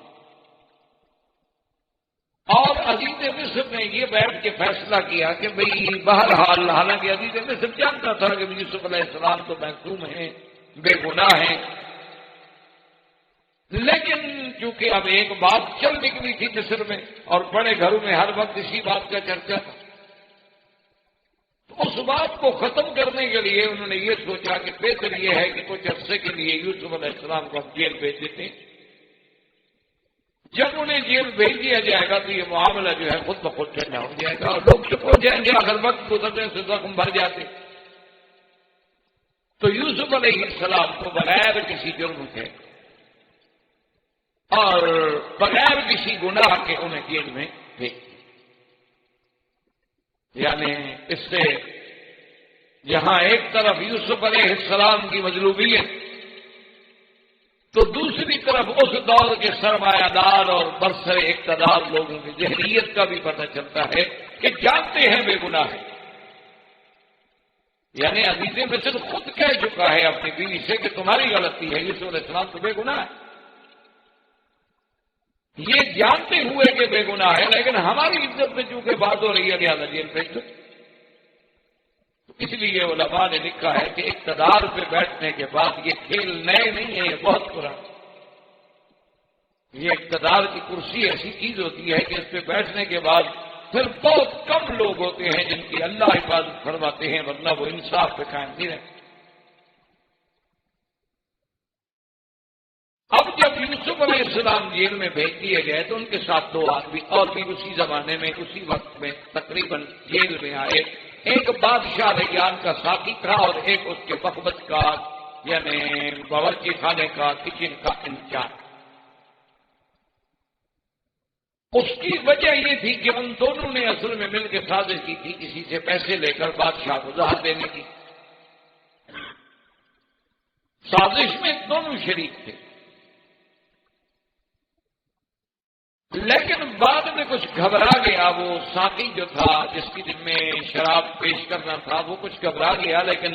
طباخ نے کھانے کے اندر زہر ملا دی، اور جب کھانا چن لیا گیا دسترخوان پہ لگ گیا، بادشاہ جانے لگا تو ساقی کہنے لگا کہ کھانے میں زہر۔ وہ ڈر گیا، گھبرا گیا اور اس سازش پر وہ قائم نہ رہے، اور یہ سوچا کہ اچھی بات یہ ہے کہ میں اس راز کو کھول دوں، بجائے اس کے کہ اور کوئی کھولے تو مجھے ایک تو یہ ہے کہ میں بچ جاؤں گا، دوسرا ہو سکتا ہے مجھے انعام و اکرام سے بھی نوازا جائے کہ میں نے اینڈ ٹائم بتا کے بادشاہ کی جان بچا لی۔ تو بادشاہ نے حکم دیا اور جو مطبخ کا انچارج تھا اس نے کہا کہ نہیں، ساقی نے شراب میں زہر ملائی۔ بادشاہ نے حکم دیا کہ شراب سے ساقی کو پلایا جائے اور کھانے سے اس باورچی کو کھلایا۔ اب اس نے تو پی لیا، اس کو تو پتا تھا کہ شراب اس میں کوئی زہر شار نہیں ہے، لیکن جب اسے کہا گیا کہ تم کھانا کھاؤ تو اس نے انکار کر دیا۔ جب اس کھانے کو کسی جانور کے آگے ڈالا گیا وہ مر گیا، تو تسلی ہو گئی، یقین ہو گیا کہ اس میں زہر ہے، لیکن بادشاہ نے یہ مناسب سمجھتے ہوئے کہ سازش میں تو دونوں شریک تھے، ایک آدمی آخر وقت میں صرف اظہار کر رہا ہے، ورنہ پہلے تو دونوں اس میں رازدار تھے، دونوں کو جیت گئی۔ اب جب وہ دونوں جیل میں آ گئے، اور یہ باتیں کتاب تلمود میں بھی، تورات میں بھی اور کتب سابقہ کے روایات میں بھی باتیں موجود ہیں کہ یوسف علیہ السلام جب جیل میں گئے تو انہوں نے تو جیل کو ایک قسم کی مسجد بنا دی، کیونکہ جو اللہ والا ہے ایک اللہ کا پیغمبر، تو صبح و شام درس، تبلیغ، دعوت، ذکر، عبادت، اور ایسا ماحول بن گیا کہ ہر آدمی جو تھا جیل کا وہ دیوانہ ہو۔ اسی طرح تاریخ میں اب بھی یہ بات موجود ہے کہ عطا اللہ شاہ بخاری رحمۃ اللہ علیہ امیر شریعت جن کا لقب تھا، انگریزوں کے زمانے میں انہیں جیل میں بھیجا گیا تو شاہ جی رحمۃ اللہ علیہ صبح کے وقت میں قرآن شریف پڑھتے تھے، اور اتفاق سے وہ بارک جو تھی جس میں شاہ صاحب کو رکھا گیا تھا وہ سپرنٹینڈنٹ جیل جو ہے اس کی کوٹھی کی دیوار کے ساتھ ملتی تھی۔ باہر کی طرف کوٹھی تھی، اندر کی طرف بار تھی، کیونکہ بڑے بڑے جو اہم قیدی ہوتے تھے ان کو خصوصی طور پر سیلوں میں رکھا جاتا تھا۔ تو اس کی بیگم جو ہے اس انگریز سپرنٹینڈنٹ جیل کی بیوی جو تھی، تو وہ کبھی کبھی صبح کے ٹائم پہ جب اٹھتی تو اپنے لان میں اس کے پھول وول لگے ہوئے تھے تو وہ صبح اٹھ کے ذرا چلتی واکشاک کرنے کے لیے، تو کانوں میں آواز جب آتی تو دیوار کے ساتھ کان لگا کے کھڑی ہو جاتی، اور شاہ جی تو اپنا اندر جیل میں بیٹھے پڑے، انہیں تو نہیں پتا کہ کوئی آدمی سن رہا ہے ادھر سے، وہ تو اوپر جیسے اس مسجد میں اوپر روشن دان ہے، اونچے اونچے روشن دان ہوتے ہیں کہ چلو ہوا شوا کا ادھر ہو جائے، لیکن کوئی جیلی قیدی جو ہے وہ نکل۔ تو آخر سپرنٹینڈنٹ جیل کو پتہ چلا تو اس نے باقاعدہ اپنے حکام بالا کو لکھا کہ اس قیدی کو میری جیل سے نکالا جائے، اگر یہ چند دن یہاں رہا تو میری بیوی مسلمان ہوگی۔ آخر اللہ والوں کے اثرات کو کہ وہ ان کو جہاں بھی خدا رکھتا ہے انہیں کام تو دین کا کرنا ہے۔ تو یوسف علیہ السلام کے بھی ایسے اثرات مرتب ہوئے کہ یہ بات بھی روایات میں موجود ہے کہ سپرنٹینڈنٹ جیل آیا اور اس نے کہا کہ حضرت یوسف یہ تو میرے بس میں نہیں ہے کہ میں آپ کو جیل سے نکال دوں، لیکن بہرحال اندر جتنی آرام سہولت اور آپ کے لیے میں خدمت کر سکتا ہوں اس میں کوتاہی نہیں کروں گا، مجھے تو آپ سے انتہائی محبت ہے۔ تو یوسف علیہ السلام نے فوراً گھبرا کے فرمایا، نے کہا بھائی تم میری خدمت کرو نہ کرو لیکن مجھ سے محبت نہ کرنا۔ تو وہ بیچارہ گھبرا گیا، اس نے کہا عجیب بات، فرمایا پہلے میری جو خالہ تھی نا ان کے نے میری پرورش کی تھی، وہ بھی مجھ سے محبت کرتی اور وہ چاہتی تھی کہ میں ان کے پاس رہوں، باپ کے گھر میں نہ ہوں، تو پھر بھی مجھ پر چوری کا الزام لگا کہ جناب یہ کپڑا چرا کے یوسف علیہ السلام چلے گئے تاکہ وہ اس الزام میں پکڑ کے مجھے اپنے پاس لے جائیں۔ پھر میرے باپ نے محبت کی تو میرے بھائی مجھے قتل کرنے کے لیے کنویں میں پھینک گئے۔ اس کے بعد امراۃ عزیز کی بیوی نے مجھ سے محبت کی، رات جیل میں بیٹھا ہوں، تم محبت کر کے مجھے کہاں پہنچانا چاہتے ہو؟ مجھے تو محبت راز ہی نہیں آتی، خدا کے لیے محبت نہ کر رہا مجھ سے۔ تو اب سیدنا یوسف علیہ السلام کی دیانت، ثقافت، عبادت دیکھ کے وہ دونوں قیدی جو ہیں وہ آئے حضرت یوسف علیہ السلام کی خدمت میں، ہم نے کہا کہ ہم نے خواب دیکھا، آپ مہربانی کر کے ہمیں خواب کی تعبیر۔ ایک نے کہا کہ میں نے تو یہ خواب دیکھا ہے کہ انی ارانی آصر خمرا، یہ خمر جو ہے مجازن کہہ دیا گیا ہے، ورنہ خمر شراب تو نہیں نچوڑا جاتا، نچوڑا تو اس سے کشید کیا جاتا ہے انگور سے اس کا پانی، پھر وہ جا کے شراب بنتا ہے، لیکن معام تو اس کا شراب ہی ہے نا، اس لیے اس نے کہہ دیا کہ میں شراب نچوڑتا ہوں، ورنہ شراب تو نہیں نچوڑا جاتا۔ اور میں جام میں شراب کشید کر رہا ہوں، اور دوسرے نے کہا جی میں نے یہ دیکھا ہے کہ میرے سر کے اوپر کھانا ہے، روٹیاں رکھی ہوئی ہیں، بہت بڑا لگن ہے، اور پرندے جو ہیں وہ روٹیاں میرے سر سے کھا رہے ہیں۔ حضرت یوسف علیہ السلام نے فرمایا کہ اچھا کوئی بات نہیں، تم جانتے ہو کہ تمہارے پاس جو بھی تو عام بات ہے اس سے پہلے بھی میں تمہیں خبر دے دیا کرتا ہوں، بتا دیتا ہوں، حالانکہ وہ تو خواب نہیں ہوتا، یہ تو خواب ہے۔ اور اس کی وجہ کیا ہے یہ بھی بتلا دیا کہ بھئی اس کی وجہ یہ ہے کہ میں نے اس قوم کو جو اللہ پر ایمان نہیں لے آتے اور آخرت پر ایمان نہیں لے آتے، میں اس ملت کو چھوڑ چکا ہوں۔ اور صرف یہ نہیں کہ اللہ نے مجھے ایسی باتوں کی توفیق دی ہے، بلکہ میں نے اپنے آبا سیدنا ابراہیم، سیدنا اسحاق اور سیدنا یعقوب علیہ السلام کی اتباع کی، اس اس لیے علماء نے لکھا ہے کہ یہ پہلا موقع ہے کہ جب ابراہیم حضرت یوسف علیہ السلام نے اپنے باپ دادے کا ذکر کیا ہوتا ہے، اس سے پہلے کبھی آپ نے یہ بات نہیں، اور پھر ذکر بھی ایسے کیا کہ جو سب سے بڑا شان والا تھا اس کا نام پہلے لیا، ورنہ آپ تو یعقوب کے بیٹے تھے، اور یعقوب علیہ السلام حضرت اسحاق کے بیٹے تھے، اور حضرت اسحاق حضرت ابراہیم کے بیٹے تھے، تو آپ کا پہلا تعلق تو حضرت یعقوب سے بنتا ہے، لیکن قرآن فرماتا ہے کہ وَاتَّبَعْتُ مِلَّةَ آبَائِي ابراہیم، پہلے ابراہیم کا نام سب سے بڑی شان کون کی؟ وَإِسْحَاقَ وَيَعْقُوبَ، پھر اسحاق کا نام لیا، یعنی ترتیب جو ہے الٹ تھی۔ اس کو محاورات مصطلحات علماء میں کہتے ہیں کہ من الاعلی الى الادنی، کبھی ہوتا ہے من الادنی الى الاعلی، کہ کبھی تو آدمی اوپر سے شروع کرتا ہے، بڑے سے شروع کرتا ہے، پھر چھوٹے پہ آتا ہے، اور کبھی یوں ہوتا ہے کہ آدمی چھوٹے سے شروع کرتا ہے اور بڑے تک۔ اور اس بات پر بھی اللہ تبارک و تعالیٰ کی شان دیکھیں اور پیغمبر کی عظمت دیکھیں کہ اللہ کا نبی جیل میں، لیکن قید خانے میں جو موقع مل گیا بات کہنے کا کہ دو آدمی ہیں عقیدت مند ہو کے میرے پاس آئے ہیں، تو یہ ایک فرصت ہے، ایک موقع ہے، میں اس موقع کو کیوں ضائع، تو فوراً اپنی اللہ کی توحید کی دعوت کہ یا صاحب السجن ارباب متفرقون خیر ام اللہ الواحد القہار۔ کہنے لگے میرے قید کے ساتھیوں، اچھا یہ بتاؤ،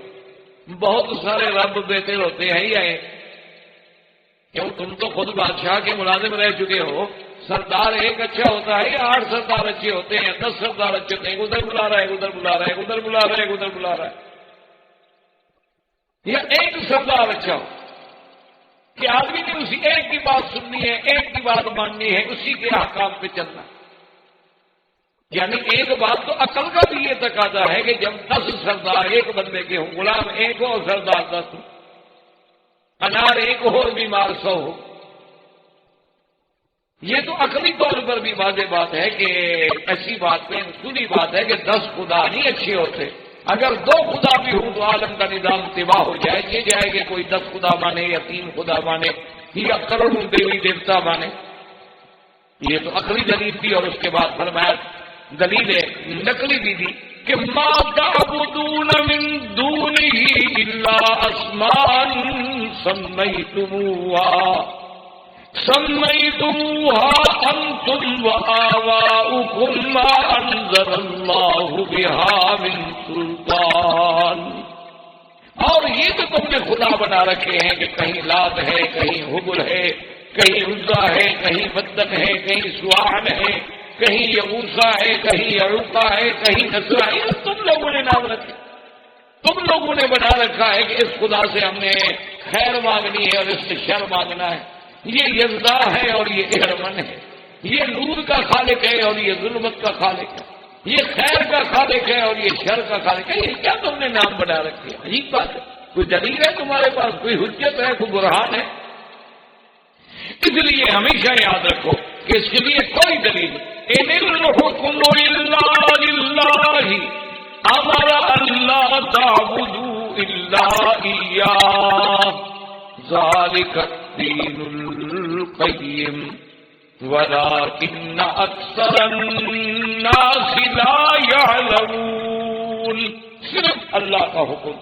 اور یاد رکھو آپ نے فرمایا اس کا حکم ہے کہ ماں سوا اس کے کسی کی عبادت جائے،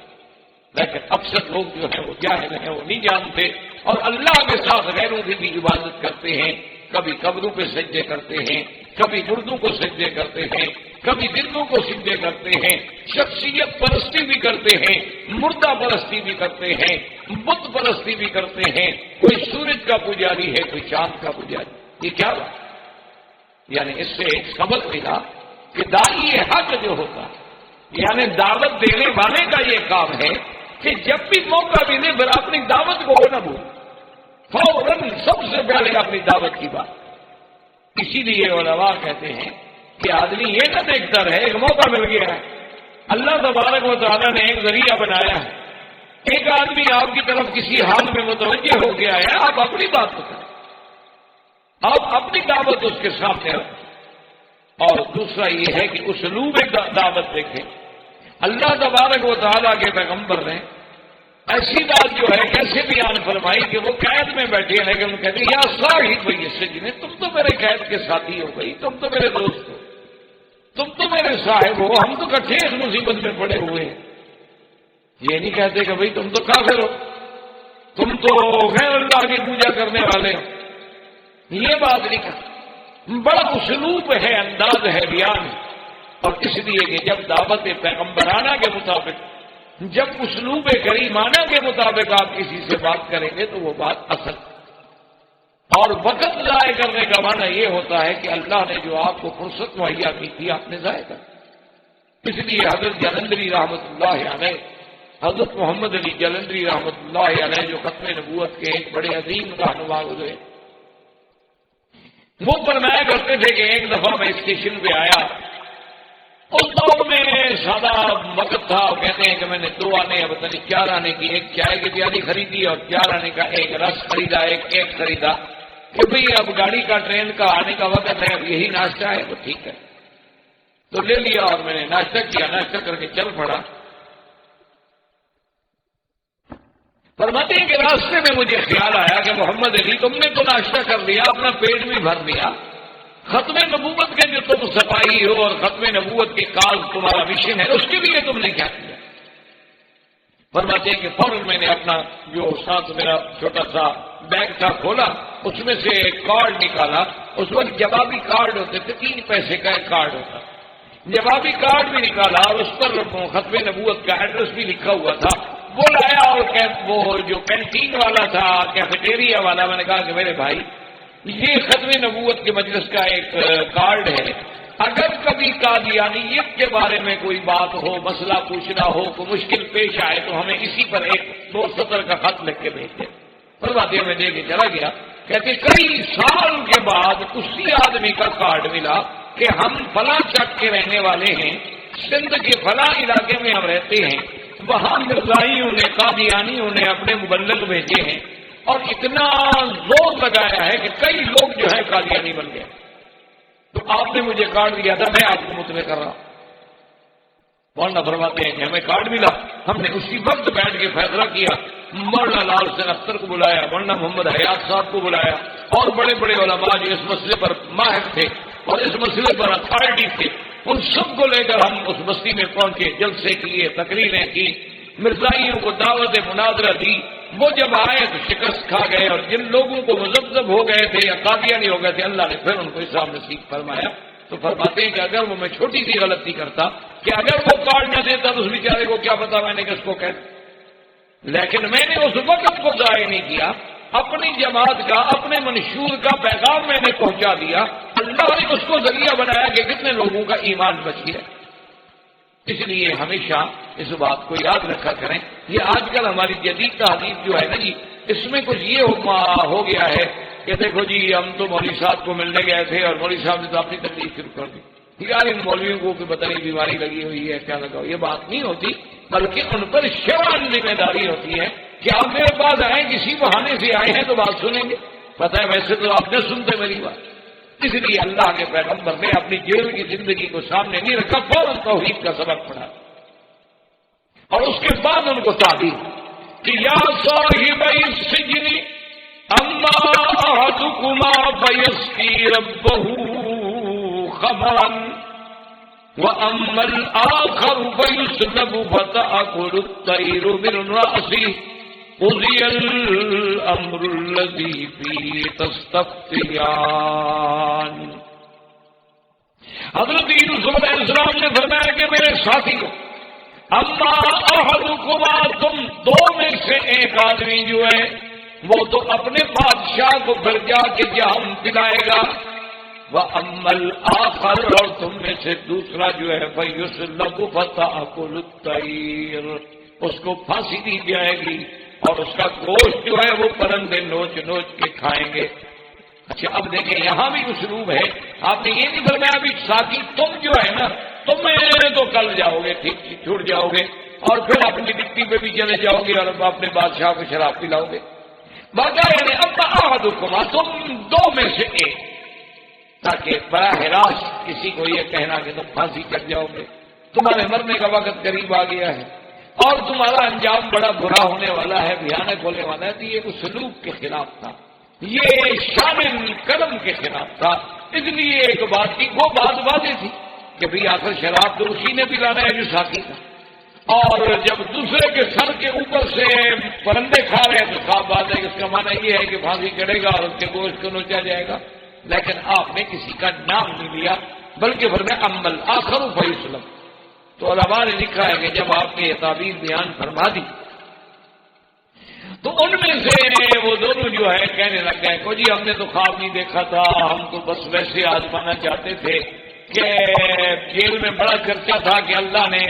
یوسف علیہ السلام کو بڑا خواب کا علم دیا. یہ خواب کی تعبیر مستقل علم ہے. اللہ تبارک و تعالیٰ نے یوسف علیہ السلام کو اس میں بڑی خصوصی مہارت عطا فرمائی. آپ نے فرمایا دیکھو تم نے خواب دیکھا تھا یا نہیں دیکھا تھا.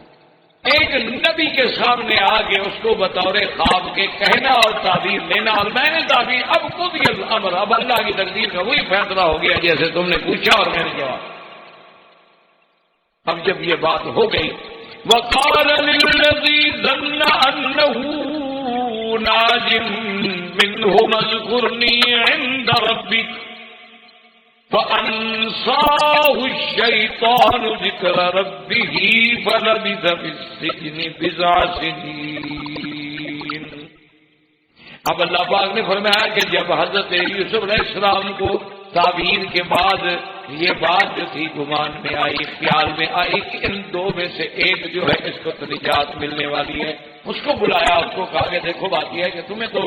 بہرحال نجات مل جائے گی، تم اپنے وظیفے بھی چلے جاؤ گے. اذکرنی عند ربک.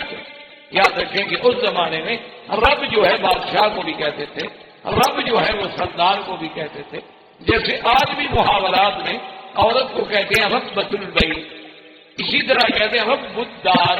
فلاں حویلی کا مالک. تو یہ لفظ جو ہے بطور بادشاہ کے بطور مالک کے بھی استعمال ہوتا تھا. لیکن اللہ تبارک و تعالیٰ نے جب سرکار تو عالم سیدنا محمد رسول اللہ صلی اللہ علیہ وسلم کو بھیجا اور آپ کی شریعت کیونکہ قیامت تک ہے، تو لہٰذا ان چھوٹے چھوٹے لفظوں کی بھی احتیاط کر دی گئی کہ بھی اب آپ کسی کو رب نہ کہیں، آپ اپنے ملازم کو عبدی نہ کہیں، کیونکہ ہر بندہ اللہ کا عبد ہے. آپ اس کو فتایا کہیں، فتات کہیں، لیکن عبدی نہ کہیں، کیونکہ یہ لفظ جو ہے اس کی نسبت صرف اللہ کی طرف ہونی چاہیے. تو سرکار دو عالم کے زمانے میں شریعت میں ان الفاظ کا بھی خیال کیا گیا تاکہ کوئی قیامت تک شرک میں مبتلا نہ ہو سکے، ورنہ پہلے زمانے میں یہ لفظ عام استعمال ہوتا. اس لیے حضرت یوسف علیہ السلام نے فرمایا کہ بھی جب تم جاؤ تو بادشاہ کی محفل میں ذرا بات یاد کرا دینا کہ بھی یوسف علیہ السلام جو جیل میں بیٹھے ہوئے ہیں کیوں، کیا جرم ہے؟ بھائی وہ تو بے قصور ہے، ان کو تو بلا گناہ کے جیل میں بھیجا گیا. لیکن بہرحال اللہ تبارک و تعالیٰ رحمت فرمائے تو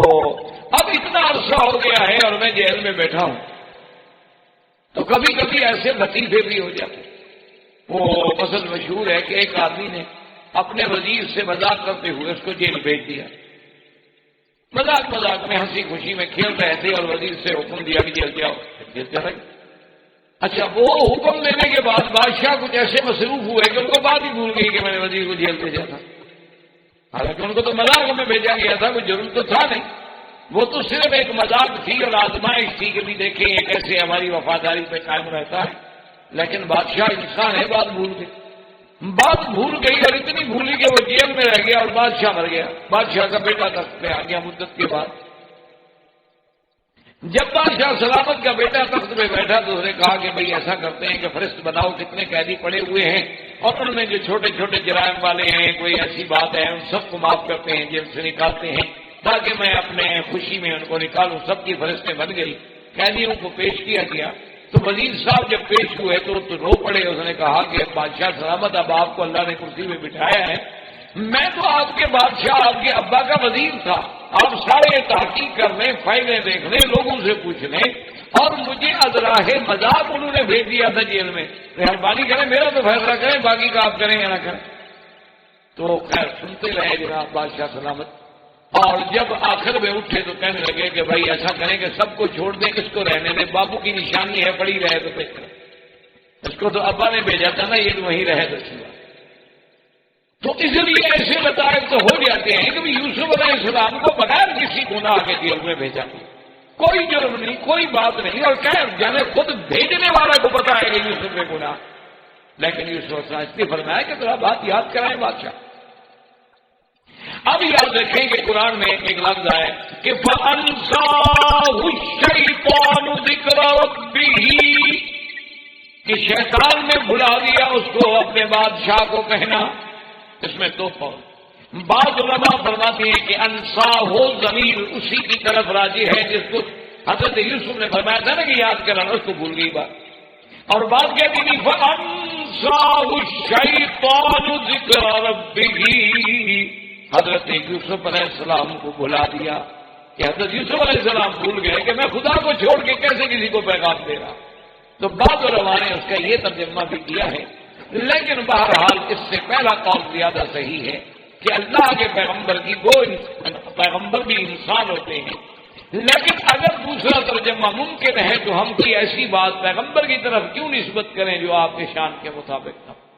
حتیٰ کہ اس لیے حدیث مبارک میں آتا ہے کہ اسی وجہ سے بہرحال حضرت یوسف پر بھی ابتلا آ گیا, حضرت یوسف پر بھی امتحان آ گیا. اس لیے حضور پاک صلی اللہ علیہ وسلم کی ایک حدیث مبارک ہے, آپ نے فرمایا کہ اگر یوسف کسی غیر کو پیغام نہ دیتے تو اتنی دیر پھر آپ کو جیل میں نہ رہنا پڑتا. لیکن اللہ کو یہ بھی گوارا نہ ہوا کہ آپ نے کیوں کسی کو پیغام دیا. لیکن یاد رکھیں کہ شریعت کے حکم میں مسئلے کے طور پر اگر آدمی کو تکلیف ہے تو اسباب تلاش کر سکتا ہے, کہہ سکتا ہے, کوشش کرنا شریعت کے خلاف نہیں ہے, یہ ہمیشہ بات یاد رکھیں. لیکن تو نبوت کا مقام بہت بلند ہوتا ہے, انبیاء کا مقام بڑا بلند ہے, ورنہ آپ کسی کو کہیں کہ بھائی میں بے گناہ ہوں میری سفارش کر دیں, یا میری خطا ہو گئی ہے میری مدد کر دیں, تو یہ کوئی بات شریعت کے خلاف نہیں ہے. لیکن نبیوں کا مقام, اللہ نبی کے بارے میں تو یہ بھی گوارا نہیں کرتے کہ میرے بغیر کسی کو پیغام دے, چاہے جائز بھی ہو. اس لیے اللہ کی شان یہ ہے کہ وہ ساقی جناب جب اپنی ڈپٹی پہ آیا, جب وہ پھر بحال ہوا اور پھر اس کو اپنا مرتبہ و مقام ملا, تو پھر جب کرسی ملتی ہے اور عزت ملتی ہے تو پھر کون یاد رہتا ہے پرانے قید کے قصے, کس کو یاد رہتے. وہ تو جناب بات ہی بھول گیا کہ مجھے یوسف علیہ السلام نے کیا کہا. اور اس وجہ سے فَلَبِثَ فِي السِّجْنِ بِضْعَ سِنِينَ, بضع کا معنی ہوتا ہے 3 سے لے کر 9 تک. تو مفسرین کرام رحمہم اللہ تعالی علیہ فرماتے ہیں کہ تقریباً 7 سال کی مدت جو ہے حضرت یوسف علیہ السلام کو پھر جیل میں رہنا پڑا, صرف اس وجہ سے اللہ کی طرف سے اور امتحان. اسی لیے بعض روایات میں یہ بھی آتا ہے کتب متقدمہ میں کہ ایک دن یوسف علیہ السلام روئے رات کو کہ اللہ تبارک و تعالیٰ آخر قید میں کتنا آرام ہو, قید تو قید میں کتنا آدمی کو سہولت ملے, آدمی کو گھر ملے, آدمی کو خادم ملے, آدمی کو کھانے ملے, لیکن جو اس کی آزادی کو سلب کر دیا جاتا ہے کہ آپ اس کمرے سے باہر نہیں جا سکتے یا آپ اس ایریے سے باہر نہیں جا سکتے, بس یہی انسان کے لیے موت ہے. کیونکہ اللہ تبارک و تعالیٰ نے ہر آدمی کو حلال پیدا کیا ہے, آزاد پیدا کیا ہے. جب اس کی آزادی کی نعمت سلب ہو جاتی ہے تو انسان تو پھر کسی قیمت کا نہیں ہے, انسان ختم ہو جائے. حضرت یوسف علیہ السلام بھی جب بہت پریشان ہوئے, مدت کو 7 سال کو مذاق تو نہیں کہہ دینا تو بڑا آسان ہے, 7 سال زندگی کا ایک حصہ ہے. اور عین شباب میں کہ جب آدمی کی راحت کے دن ہیں, آرام کے دن ہیں, پھرنے کے دن ہیں, سیر کے دن ہیں, کھانے کے دن, اور وہ جیل میں بیٹھے ہیں یوسف علیہ السلام. تو ایک دن آپ روئے, اللہ کے آگے فریاد کی, تو اللہ تبارک و تعالیٰ نے جبریل علیہ السلام کو حکم دیا کہ میرے نبی کے پاس جائیں, یوسف علیہ السلام کے پاس, کہیں کہ اب آپ کیوں گھبرا رہے ہیں, آپ رو رہے ہیں اور معافیا مانگ رہے ہیں, کیوں؟ آپ نے تو خود کہا تھا قال رب السجن احب الی مما يدعوننی الیہ, آپ نے تو کہا تھا کہ میرا مولا جس طرح مجھے یہ عورتیں دعوت دے رہی ہیں اس سے تو جیل بہتر ہے. تو آپ نے تو خود چنی جیل, آپ کو پسند تھی, آپ نے مانگی تھی, آپ کے مانگنے کے مطابق تو ہم نے بھیجا آپ کو جیل میں.